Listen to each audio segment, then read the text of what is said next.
The Battle of Midway started on June 4th, 1944, and was, in short, an attempt by the Japanese to lure a chunk of the American carrier force out into an ambush and destroy it, thus hopefully bringing the Americans to the negotiating table.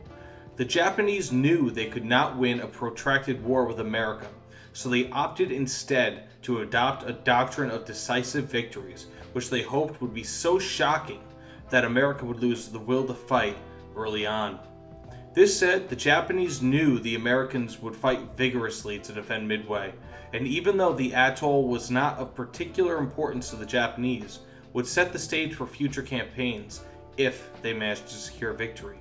This, of course, was not what happened, as the Americans intercepted messages from the Japanese, famously sending out a decoy signal saying that the water purification system on Midway was in need of repair.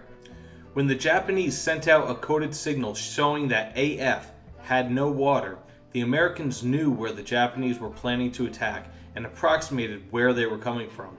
This set the stage for the Americans to ambush the ambush that the Japanese thought they were setting.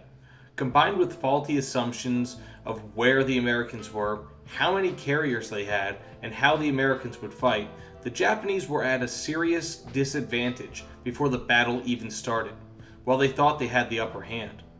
The Japanese initiated contact by going after Midway itself and launching an air raid on the island's facilities, but the Japanese had been spotted by a PBY Catalina before the attack reached the island, so the Americans were able to get their outdated fighters off the ground to launch a defense, albeit a weak one. The bombers on the island, a mix of B-24s and B-17s, were able to launch a counterattack on the carriers, but had no success, although a single disabled B-24 was nearly able to crash into the bridge of the flagship carrier Akagi, but nearly missed. From here, Japanese carrier doctrine stated that they should not launch planes whilst under attack, which meant that, over the coming few hours, with all the piecemeal attacks sent by the Americans, the Japanese were hard-pressed to be able to launch an effective counterattack to where they thought the Americans were. As the battle continued into 10 a.m. and having lasted a total of 6 hours at this point, the Americans were able to launch masses of dive bombers at the Japanese carrier task force and scored hits on the Soryu, Kaga, and Akagi, leading to damage that would eventually sink them all. One carrier, the Hiryu, remained, but would soon fall thereafter, but not before the U.S. carrier, the Yorktown, was abandoned due to damage sustained in the battle. The Yorktown was still repairable, but a Japanese submarine, the I-168, spotted it and hit it with 2 torpedoes, ending any hopes of repair. This submarine also sank the USS Hammond, a destroyer which was also participating in the battle.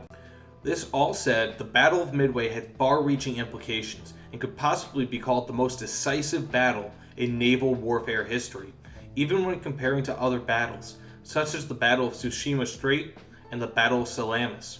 Beyond the tactical and strategic implication immediately posed by the American victory, it signaled a changing of the guard and put one of the final nails in the coffin of the battleship, the ultimate evolution of ships going back to the triremes of antiquity. The aircraft carrier, a mix of naval power and the relatively recent invention of powered flight, was becoming the most effective way to wrest control of the seas. Ships such as the Yamato and Musashi, sister ships in both the largest battleships ever created, were struck down by swarms of planes launched by aircraft carriers.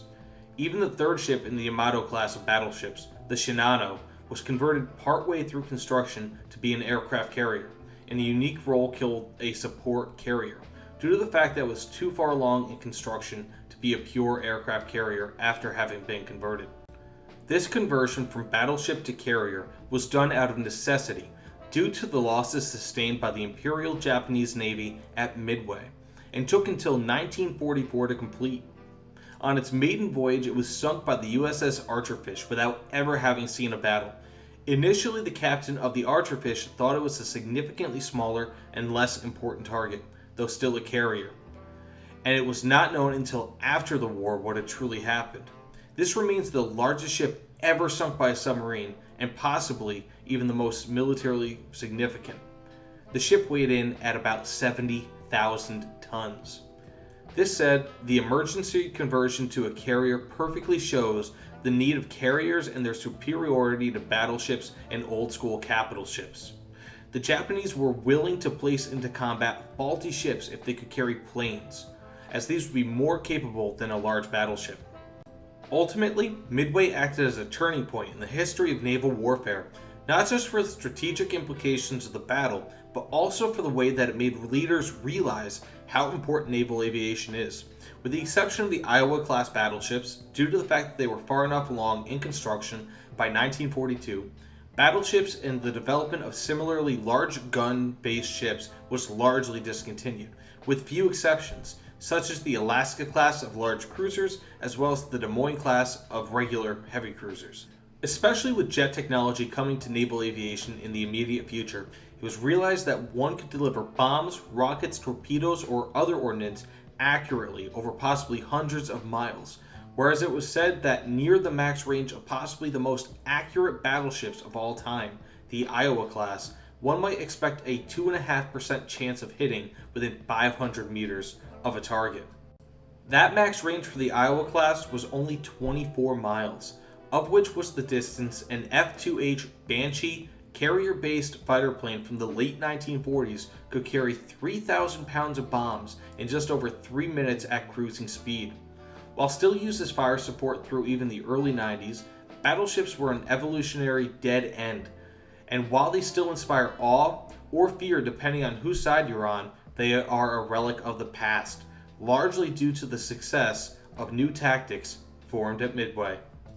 Thank you all so much for watching, everyone. I hope you all enjoyed my video. Please subscribe if you enjoyed or learned anything.